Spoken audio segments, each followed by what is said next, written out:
Hello me dears, hello and welcome back to Sigil. Welcome back to this very, very odd little area beneath the shattered cathedral in Ragpicker Square. There seems to be a wizard here. He looks like a wizard, and that usually means that he is. Have we got levels up? No, we don't have levels up. I just thought I'd check. No levels up. Fair enough. Right. Let's chat to our friend here, Aola. Welcome to the Cathedral of Eoscar. Have you come to worship Eoscar with me? You can be his second disciple.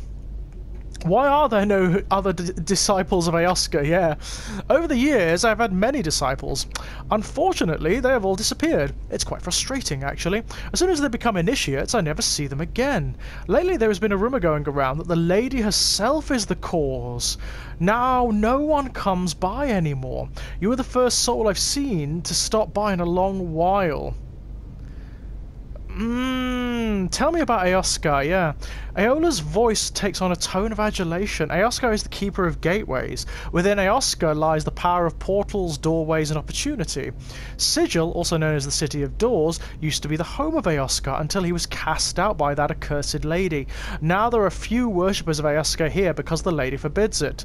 That will soon change, however, as I help the people to see the greatness of Eoscar. She cannot stand against the will of the people. Yeah, I have no wish to cross the Lady of Pain. Thank you very, very much.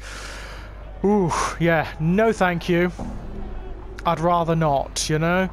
She's a tough lady. She's quite powerful. Powerful in the sense that she keeps every other deity out of Sigil. Like every deity of every mythology ever, she's powerful enough to keep them out of Sigil. So, yeah, not someone you want to piss off, especially. She is tough. Nobody really knows what she is or why she does what she does or anything like that. She just is. She's a principality all of her own. It's very, very difficult. It's difficult to determine, like, her background or where she comes from or anything like that. Now, we need to find that bloody gardener. Where was he? I can't quite recall where he was. He's around here somewhere. Dustman, Pox, definitely not him. There's a Dustman going om over there, which is very funny and highly stereotypical. Frightened Hive Dweller, no. Where was he? Where does this go?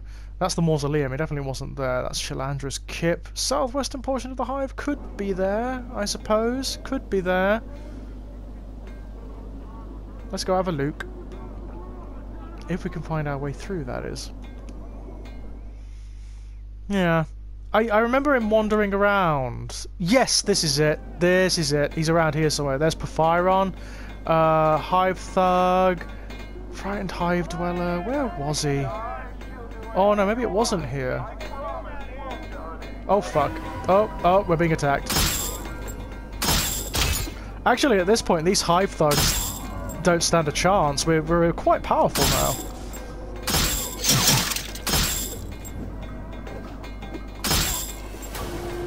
You think they'd know better, wouldn't you?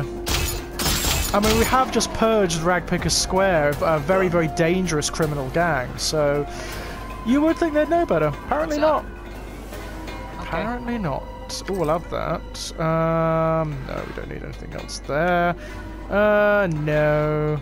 I don't want to bother the debut there. Bothering the debuts is a surefire way of getting the Lady of Pain pissed off at you. And we don't want that. So where does this go? That's to Ragpicker Square. That's to the southwestern portion of the hive. I could have sworn he was round here somewhere. Let's just have a look around and we'll find him eventually, I'm sure. Harlot, nope. Collector. Another one. Another couple, actually. Fair enough. Fair enough. At least the demons aren't attacking us. The demons know better. Actually, those aren't demons, are they? They're devils as opposed to demons, which is slightly different. Yeah. Endure.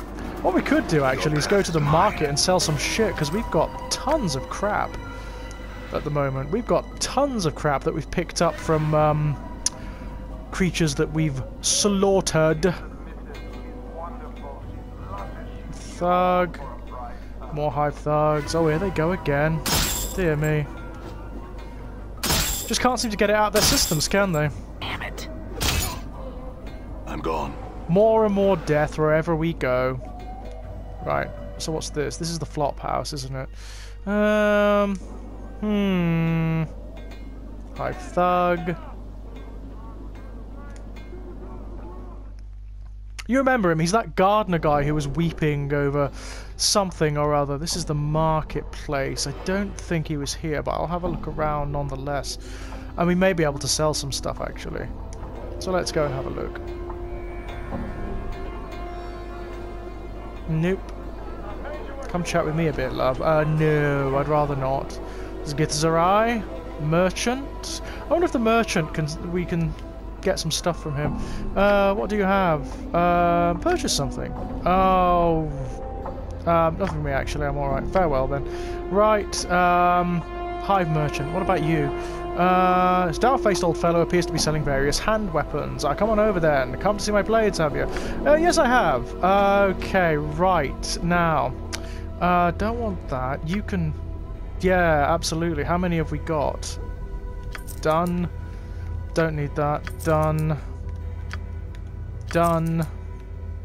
Bone charm I'll keep. Cobblestone I'll keep. Skull I'll keep, because that seems to be something significant. Done. God, we've got so much shit. He doesn't want it. He doesn't want that. Fair enough. What else have we got? Copper earring. Yeah, definitely don't want that. Okay. He doesn't want the bronze stuff. That's interesting. Okay. Silver earring. Yeah, that can go too. Let's have a look. Get rid of that. Keep those, definitely, because they look like they might be significant. Okay, right. Let's identify. Yeah. The small earring is made from polished obsidian. Despite the smoothness of its surface, it reflects no light whatsoever. Commonly referred to as a rogue's best friend, the black gem this earring is made from possesses magical properties that absorb light, making it easier for its wearer to move undetected in the shadows. That's kind of cool, I suppose. What else have we got that needs identifying?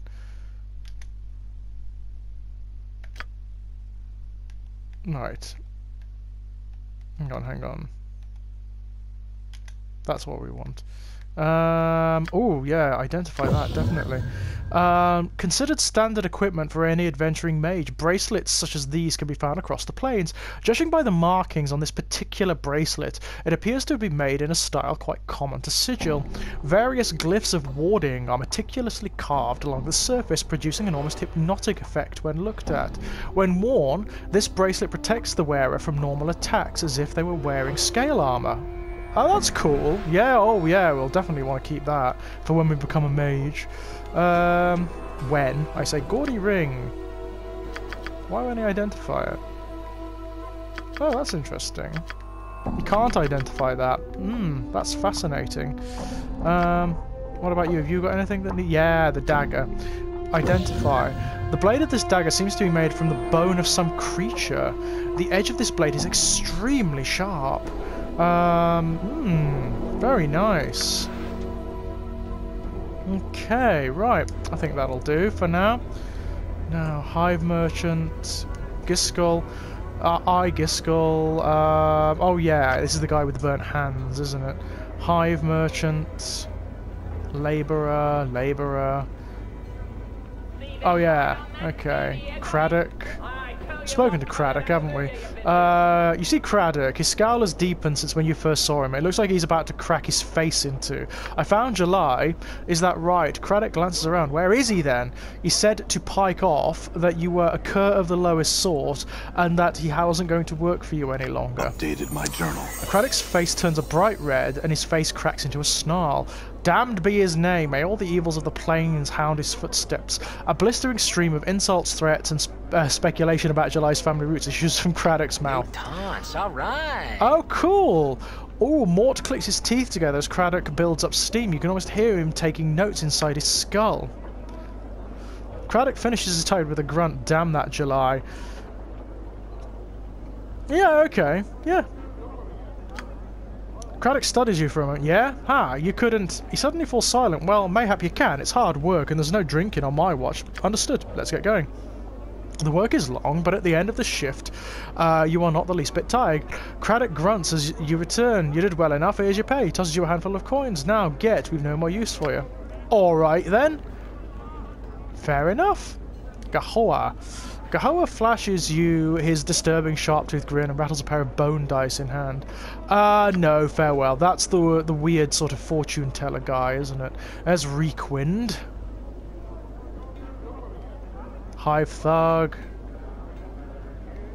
Oh, bugger off, you idiots. Damn. You really would think they'd know better by this point, wouldn't you? Damn it. Apparently not. Done. And they never do learn, you know. They do keep hounding you. But they are a very good source of, like, little bits of experience and whatnot, if that's what you're into. Mayram. This old woman stands silently by the wall, staring off into the distance. She seems to be unconcerned with the flow of traffic around her and clutches a wooden pole from which dozens of small fish are dangling. Greetings! Oh, hello, sir. She squints at you for a moment, trying to discern your identity. Oh, my. Era's thinking you're one of my regular customers. She prefers a fishbowl. Tuna, sir? Mackerel? Sea cucumber? No fish, thanks. I had some questions. Her mouth presses down into a tight-lipped frown. She stares off over your shoulder. Yeah, look behind you, see what she's staring at. You can see nothing of interest behind you. As you turn back to her, you catch her looking at you. She looks away quickly, resuming her staring off into the distance from... Ah, that's really interesting. Do I look familiar to you? Yeah. Goodness, no, she paused for a moment. Aye, you do. Have you seen me before, then? I think... Yeah, or a man with your very likeness, sir. 'Twas so long ago. Tell me. Well, sir, you see, my sight's not so good now. 'Twasn't back there neither, but I thought I saw you walking past with a small group trailing along behind you. What did these people look like? It's hard to say, sir. 'Twas so long ago, and you walked by so quick-like, but I remember now, the way you held your head up, there was a woman following you, trying to stop you, to get you to turn around to speak to her, but you pushed her away. What happened then? Beautiful woman she was, looked so sad, so angry all at once. She stood there for a moment, then followed along behind you, just the same, hustling to catch up. You said there was a group. Who else was there? She shrugs. There was at least 2 other gentlemen with you, sir. The only one I remember too clearly, though, was tall, thin, reeked of bub, he did. I smelled him from across the way. Looked like he hadn't bathed in ages, too. He followed you close, he did, and never said a word.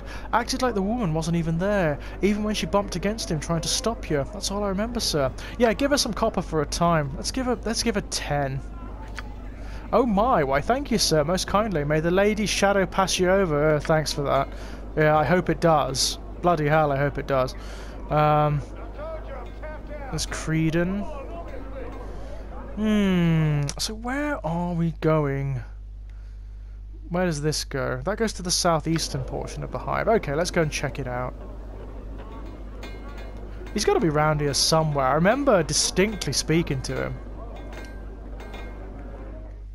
But he should be able to get this seed to grow, or at least identify what the hell it is.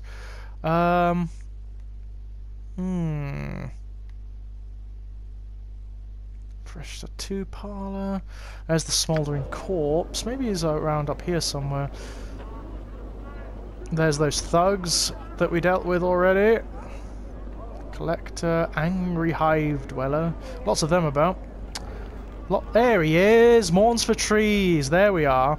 Mourns for Trees smiles widely upon seeing you. Ah, my friend, you've returned. Something you wished of me. I wanted to ask Dakon to help you.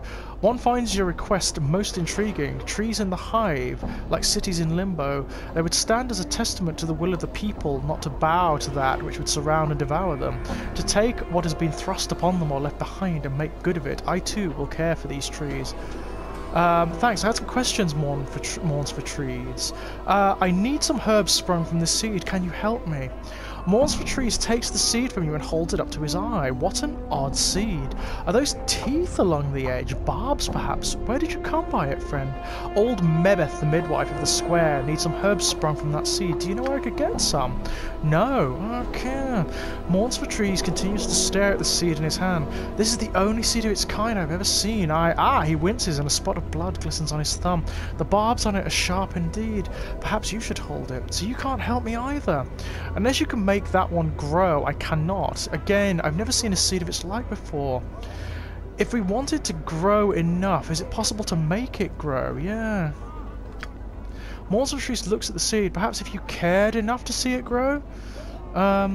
Focus on the seed. Will it to grow? To your surprise, there is a crack and the seed splits, twigs splitting from its surface like fingers. Instinctively, you drop the seed, but the talon-like twigs wrap around your wrist and will not let go. Updated What my journal. the hells? Tree stares at the barbed branches wrapped around your wrist, stunned. I think the barbs on those new branches would be more than enough for what your friend needs. Yeah, right. I will return it to her then. Thank you for your help. Excellent. Okay. That's cool. Okay, so now we want to go to Ragpicker Square, which I believe is up this way. It's I love these games. I love how slow burn. They're very slow burning. Baldur's Gate is the same. You really have to get a sense of the place, the lay of the land, and how it all works. If you don't, then you're gonna get lost. You're just gonna sort of flounder around the place. You just have to get used to it. You have to explore the city as though it is actually a city and just learn where things are. I like that in RPGs, I've got to say. I really like it a lot. Okay, that's where we want to go.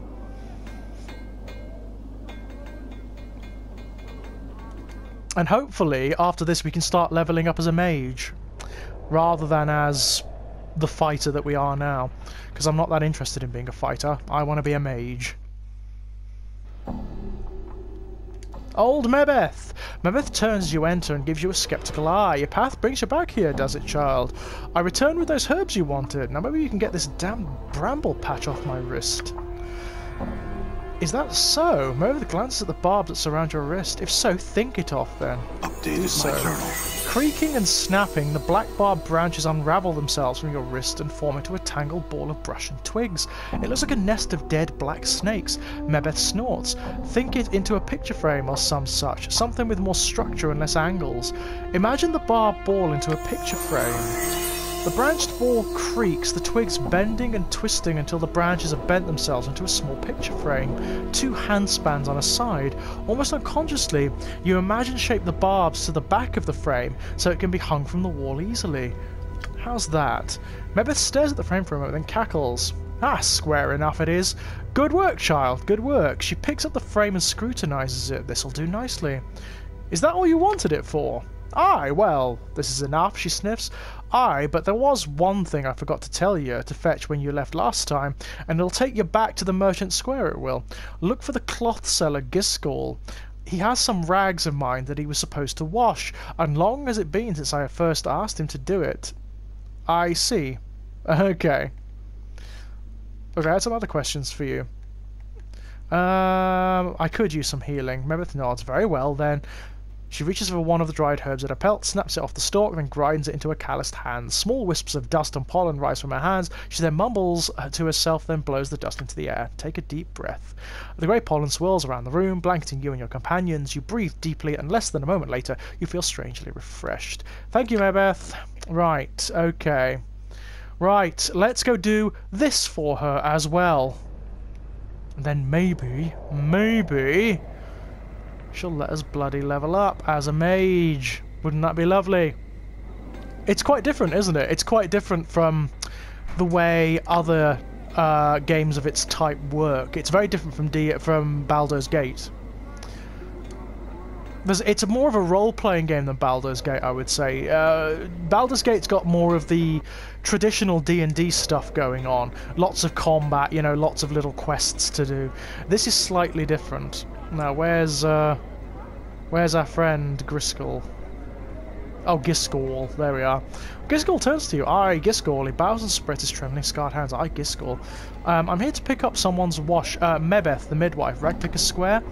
Gisgol blinks. Washcloth? Yes. Mebeth. Ragpicker Square.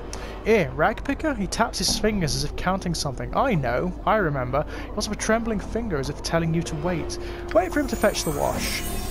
He comes back with a flattened mass of green rags thin as paper, yet so stiff they look like they could double as wooden boards. The rags are so caked with a greenish lime starch that they look like it would take years of soaking to relax them. How many times did you clean these? Gisgol washcloth, starch cloth every 5th day. Washcloth, starch cloth every 5th day. His eyes flicker. Gisgol wash many years. Always starch cloth on 5th day. Gisgol's ritual. But they're ruined. Washcloth is Gisgol's ritual. His voice is flat, almost zombie-like. Must starch cloth every 5th day. What's the point of doing it every 5 days when they don't need... Oh, never mind, just hand them over. Give cloth. He nods, then hands you the rags. They're heavy. It's like carrying an armload of bricks. I'll take them back to Mebeth now. Farewell. And I will. Indeed I will.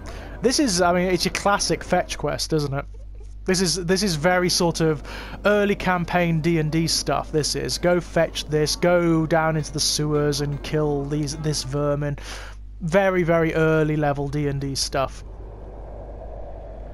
And wizards tend to be the worst for it. They do have this horrible habit of sending you on fetch quests, don't they, Mebeth? Mebeth seems lost in twisting the black branch picture frame you made for her. She is squaring the edges and snapping off some of the barbed seeds on the branches. She suddenly notices you and sets down the frame. Aye, child? I brought you your wash. I think Gisgol was a little heavy on the cleaning ritual, though. She takes the stacks of starched green rags from you and she examines them critically. At least they won't tear, she sighs, or bend. What was with the cloth merchant, Gisgol? His hands were all scarred and he seemed slow. Mebeth is still turning the cloth over in her hands, tapping it with her finger. Well, child, sometimes one burns with the art, and other times the art burns ye. Is that what happened to him? Mebeth clicks her tongue, mayhap. There's some for who using the art is like breathing. They strolls about with pointy hats and stinkweed pipes. Yes, we know them very well. Then there's hedge wizards and plain-touched gypsies and fortune-casters and half-seers and midwives who flicker with the art. Them have a harder time of it, and Gisgol was one of those. Mebeth nods. Aye, so to speak. In some ways he's no different now than he was. Addicted to habit and ritual he was. So yes, very similar. She sets down the stiff rags. They clunk as she places them on the floor. Aye, now there's one last thing I need from you, child. Of course, what do you need? Only this. I need some inks for scribing some ingredients in one of me cookery books. I'll need you to fetch some from one of the merchants. Kosa Jai be her name. Alright then, I'm off. Kosa Jai. Alright. Fair enough. There will be a point to this. There'll be some sort of... it's supposed to teach us something, I'm sure. I'm sure that's what she's doing. Some sort of lesson that we need to know before we harness the magic. Maybe patience or something like that. I don't know. Am I going the right way? Where's the... I'm not, am I? What am I doing? Southwestern portion of the hive. Am I going the right way? I think I'm going the right way. Hopefully.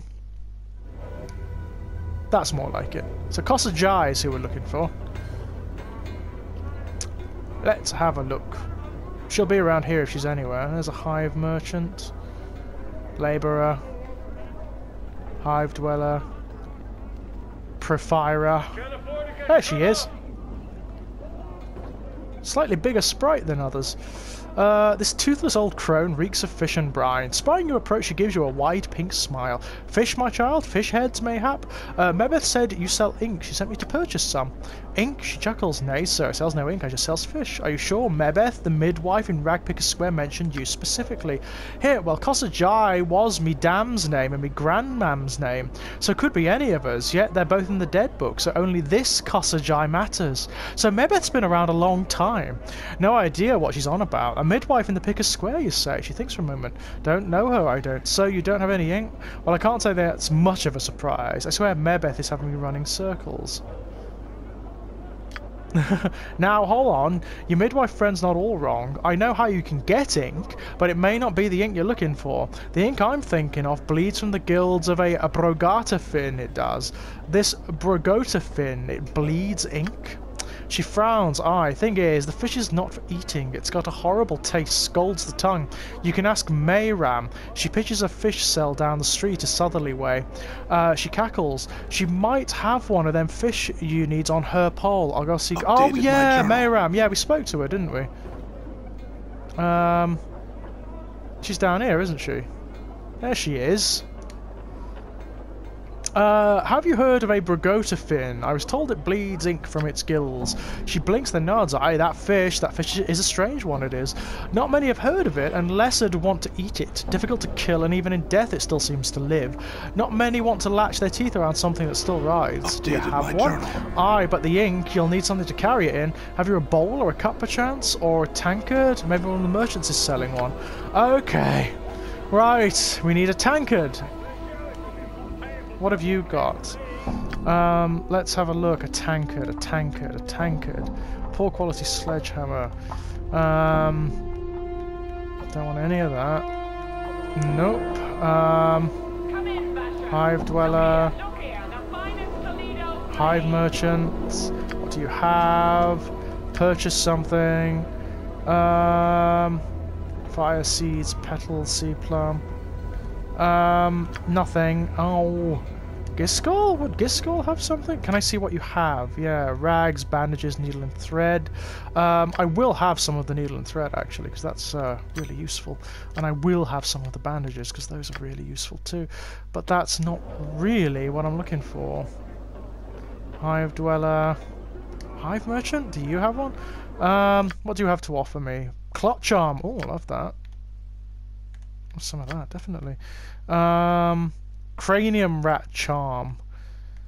Whispering flask, that wouldn't do it, would it? No. Hive merchant, what about you? Jump, Lim jump. The merchant seems suddenly to notice you. Oh, greetings. Would you like to purchase one of these playful gamboling Lim-Lims, my lord? Not yet. Just what are these Lim-Lims? They are from the Outlands, my lord. Neither wholly insect nor animal. They are friendly, playful, and quite loyal. He takes a sidelong glance at the Lim-Lims, then leans close to whisper, pretty tasty too in a pinch. Yeah? Interesting. I had some other questions. I'd like to purchase one. I'll keep my copper, actually, just for now. I'm sure that will come up again. What about you? Leave her alone. She doesn't want anything to do with me. Craddock, have you got one? You see, Craddock, his scowl has deepened since when you first saw him. It looks like it's about to crack his face in two. Leave Craddock in peace. What's Gahoa doing? A disturbing sharp-toothed grin. No, thank you. Reekwind? No, I don't want to mess with Reekwind if I can help it.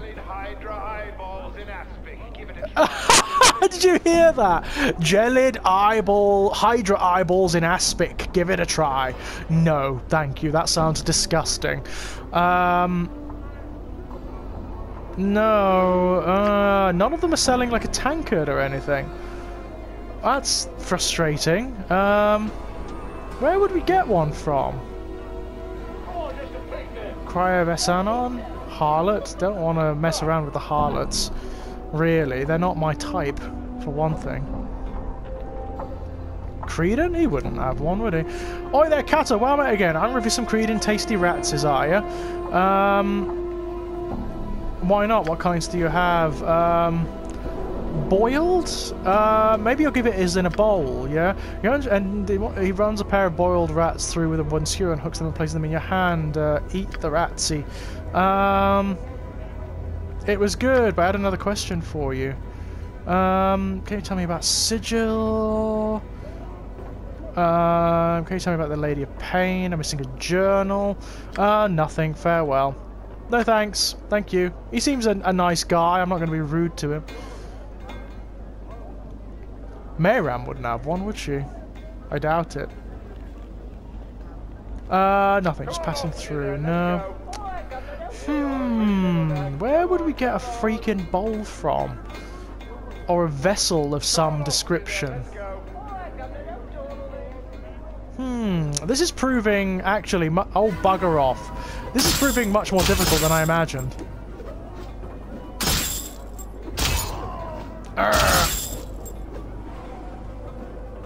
Yeah, that's right. I'm gone. What have you got? I'll take it all. Okay. Labourer. There's Reekwind. I don't think he's got anything to say. Reekwind spots you as you approach, bobbing his head eagerly and staring at you with his huge eyes. As you near him, you're again struck by the smell of urine and feces that surrounds him. Greetings, Reekwind. I had some questions for you.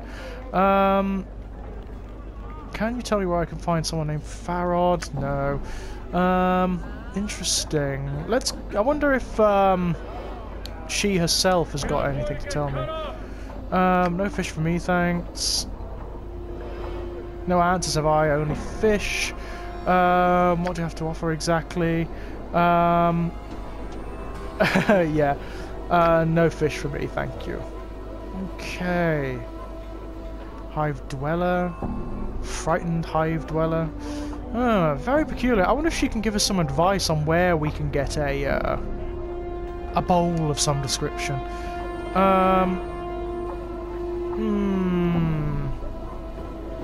Yeah, interesting. Yeah.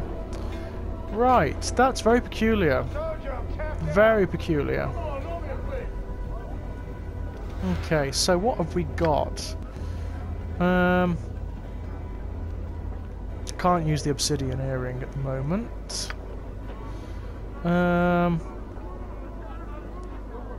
Can't equip any of these. Bone dagger. I wonder if our friend here can equip this. Oh, he can.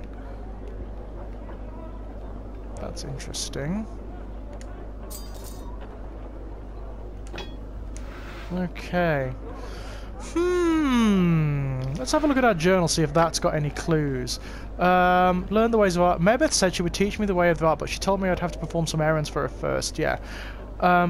Kosa Jai had none of the ink that Mebeth said she had. She told me the only place she knew of to get Mebeth's ink was from a Bragotafin, but she didn't sell it. She tried Merem, a fishwife, sold her wares just south of the market. Yeah, I know that.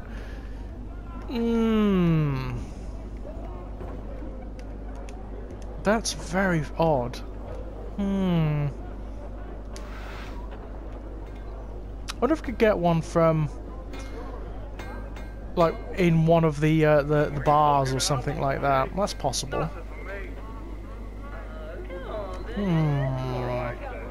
Very interesting. More hive thugs there. Quite a lot of them, actually. So what have we got here? Office of Vermin. Oh, actually, we did want to go in here, didn't we? For one reason or another. Phineas T. Lort. So this is the Office of Disease Control, yeah? Right, you see a squat man with rash-covered skin and several pustules covering his face. His clothes seem to mark him as some sort of an official, but they are dirty, wrinkled, and covered with rat hair. As you watch, he idly scratches himself with his stubby fingers. Greetings! Aye! The little man shrieks and jumps, startled. Clutching his heart, he takes a deep breath and pushes his spectacles upon his rash-ridden nose. Yes, yes, and what is it that I can do for you? He scratches his nose and looks you up and down, studying your scars. I have little to nothing in the till, so if you've come to plunder the premises, this locale is ill-chosen. I'm not here to plunder the premises. Who are you? I am the respected Phineas T. Lort the 39th, in charge of this hive branch of the Office for Vermin and Disease Control. It is my distinguished privilege, he scratches his chest and puffs up, to inform you that we, in the bureaucratic sense of the word we, meaning to encompass the sigil bureaucracy as a whole, are accepting bounties on all manner of vermin and strays that infest there. He scratches again. Fair streets of Sigil, hub of the multiverse, and the city which sits at the centre of all things, the city by which all other cities are measured. Updated Bounties. my journal. Yes, yes, we, in the bureaucratic sense of the word we, meaning to encompass the sigil bureaucracy as a whole, are accepting tangible proof of the eradication of brain vermin, aka cranium rats, from the hive area, where they have clustered quite thickly for the past many years. As a recent census of the vermin population has shown, I am empowered by the sigilian bureaucracy to pay a bounty of, he puffs up dramatically, 1 copper common per cranium rat delivered to my branch office. Cranium rat? Cranium rats are a species of vermin that become more intelligent the more of them are in close proximity. proximity to each other. One cranium rat alone is but a nuisance that chews at boards and burrows into food, but 5, 10 or more, and their intelligence grows until it surpasses even the intelligence of one such as myself. Scratches, then sniffs disdainfully. I imagine that 2 or 3 cranium rats might be enough to outwit you, sir. Another comment like that, and you'll be wearing your ass as a hat. How many cranium rats are in Sigil? More than enough to last a bounty hunter a lifetime. Perhaps several. I had some other questions. Yeah. No more, thank you. Okay. Well, ladies and gents, when we come back, we'll see what we can do to get this Bragotafin ink, and we may do some cranium rat hunting. Until then, my dears, bye-bye!